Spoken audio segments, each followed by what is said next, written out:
انگریزی کا لفظ ہے نا کہ successful people have successful habits and failure people have failure habits.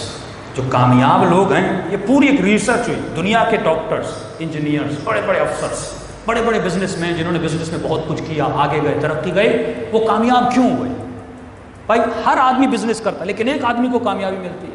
ہر بچہ جا کے محنت کرتا ہے، پڑھتا ہے، لیکن کچھ بچے بہت بڑے آفیسر بنتے ہیں، دنیا کا مقام پاتے. ان سب میں انہوں نے ریسرچ کی، خلاصہ یہ نکلا جن کو کامیابیاں ملی ان میں کامیاب عادتیں تھیں، اور جو ناکام ہوئے ان میں ناکامی والی عادتیں تھیں. تو جب تک تم اپنے اندر معرفت النفس کا علم پیدا نہیں کرو گے اور اپنی ہیبٹس کو نہیں سدھارو گے، تب تک نہ تمہاری دنیا بنے گی نہ آخرت بنے گی. اب ایک بچے کو ٹائم ضائع کرنے کی عادت ہے، یونیورسٹی میں جاتا ہے تفریح کرنے.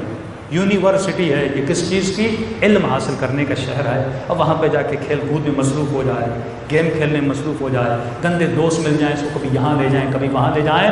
اور وہ بچے جو دن رات پڑھتے رہے، محنت کرتے رہے، کیونکہ ان کا موٹیو تھا کہ ہم یہاں پہ کیوں آئے ہیں؟ کچھ حاصل کرنے آئے ہیں، تو ان کو کچھ نصیب ہوتا ہے. لیکن اسی طرح یونیورسٹی کے 4 سال گزر جاتے ہیں، بیچلر کے ماسٹر کے 2 سال گزر جاتے ہیں. آخر میں پتہ ایک کاغذ کا ٹکڑا ہاتھ میں ملتا ہے، کوئی اس کو جاب دینے کے لیے تیار نہیں ہوتا. تو اصل ایبلٹی تمہارے اندر ہے.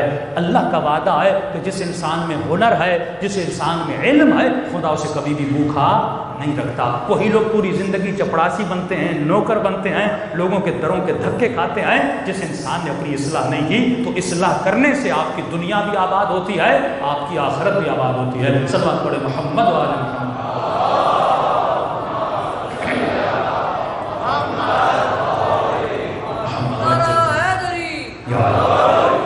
پر جو بھی جس مقام پہ پہنچا اس نے محنت کی ہے. لیس الانسان الا ما سعی. جب تک محنت نہیں کرو گے خدا کچھ بھی ہر فیلڈ میں، یہاں تک کہ نفس کو سدھارنا اتنا آسان نہیں. مولا فرماتے نفس ایک درندے حیوان کی طرح ہے. جس طرح درندے کو چھوڑتے ہو وہ چیرتا ہے، پھاڑتا ہے، اسی طرح اگر نفس پر کنٹرول نہیں کرو تو پھر تباہ و برباد کر دے گا. یہ جھوٹی چیزوں کو لذت بنا دیتا ہے، جن چیزوں میں لذت ہے نہیں لیکن ایسا بناتا ہے جیسے اس میں لذت ہے. مثلا شراب کو لذت کا وسیلہ بناتا ہے، گمراہ کرتا ہے. جو شراب پیے گا اسے لذت ملے گی.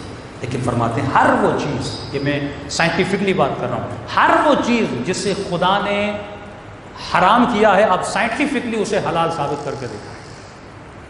اور ہر وہ چیز جسے خدا نے حلال کیا ہے سائنٹیفکلی آپ اسے حلال ثابت کر کے دکھائیں. شراب جسے خدا نے کہا کہ اس کے تھوڑے فائدے ہیں لیکن نقصانات زیادہ ہیں، سائنس نے بھی ثابت کیا کہ شرابی لوگ ہیں کڈنیز فیل ہو جاتی ہیں. شراب انسان کی عقل کو تباہ و برباد کرتا ہے، انسان کے ارادے کو ختم کر دیتا ہے. جب انسان شراب میں آتا ہے نہ اللہ کی شناس رہتی ہے نہ والدین کی شناس رہتی ہے.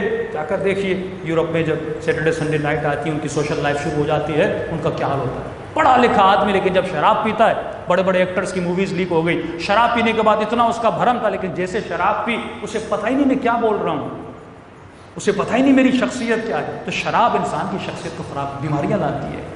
خنزیر کو خدا نے حرام قرار دیا، آپ سائنٹیفکلی اسے ثابت کر کے دکھائیں. یہ واحد ایک ایسا گوشت ہے جس کے کاٹنے کے بعد اس میں بے تحاشا کیڑے پیدا ہو جاتے ہیں. اس گوشت کو دینے کے لیے اس کو ان کتنی صفائی، کیونکہ کمرشلزم ہے تو لہٰذا اس گوشت کو بیچتے ہیں. اور ہر وہ چیز جسے خدا نے حلال کیا، مثلا مرغی کو کھانے سے پہلے ذبح کرو، یہ حکم شریعت ہے، حکم شریعت ہے، آپ ذبح کرنا پڑتا ہے. اب ریسرچ ہوئی امریکہ میں کسی جگہ پہ کہ کئی لوگوں کے وجود میں بیکٹیریاز آنے لگے اور بیمار ہونے لگے، مرنے لگے. کہ ذرا ریسرچ کیے جائے لوگوں نے کیا کھایا ہے. پتہ چلا انہوں نے مرغیاں کھائی تھیں. کہ پھر اس مرغیوں میں ایسا کیا تھا کہ لوگ بیمار ہو رہے ہیں. پتہ چلا یہ وہ مرغیاں تھیں جن کو ذبح نہیں کیا گیا تھا. پھر کہا کہ اس مرغی کو کیا کرے کہ اس کا گوشت انسان کے لیے فائدہ مند ہو. جب آپ سانس لیتے ہیں نا تو آپ کے اندر سکنگ پاور ہوتا ہے، ٹھیک ہے نا.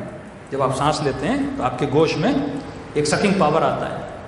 تو انہوں نے کہا کہ ایک روش ہے کہ اس مرغی کے باڈی سے خون نکل جائے تو وہ جتنے بیکٹیریاز ہیں، کیونکہ جیسے یہ مرتی ہے تو وہ خون وہاں پہ کیا ہو جاتا ہے، جمع ہو جاتا ہے. جب جمع ہو جاتا ہے، جب آپ یہ گوشت کے ساتھ خون کھاتے ہیں تو آپ کے وجود میں بیکٹیریا اور آپ بیمار ہو جاتے ہیں. تو کہا اس خون کو کیسے نکالا جائے. تو اب ظاہر ہے وہ مسلمان تو تھے نہیں، انہوں نے اپنی سائنٹیفکلی ایک روش بنائی کہ اس مرغی کا گلا اگر سی ٹائپ کاٹا جائے. کیسے کاٹا جائے؟ سی ٹائپ کاٹا جائے. وہی ہمارا ذبیحہ ہے نا. اب اگر یہ کہتے کہ مسلمانوں کی طرح ذبح کیا جائے تو سارے لوگ مسلمان بن جاتے ہیں، تو انہوں نے ایک اپنی اصطلاح بنائی کہ سی ٹائپ کاٹا جائے، کیونکہ جب گلا کاٹا جاتا ہے ایک نبض ابھی بھی ہوتی ہے، سکنگ پاور ختم نہیں ہوتا، اور اس کے ذریعے سے جتنا بھی خون ہے اس کی باڈی سے باہر چلا جاتا ہے اور اس مرغی کا تزکیہ ہو جاتا ہے۔ تو ہر وہ چیز جو شریعت نے بتائی اس میں ہمارے جسم کا فائدہ بھی ہے، اس میں ہماری آخرت کا فائدہ بھی ہے۔ سب بات پڑھے محمد والے محمد۔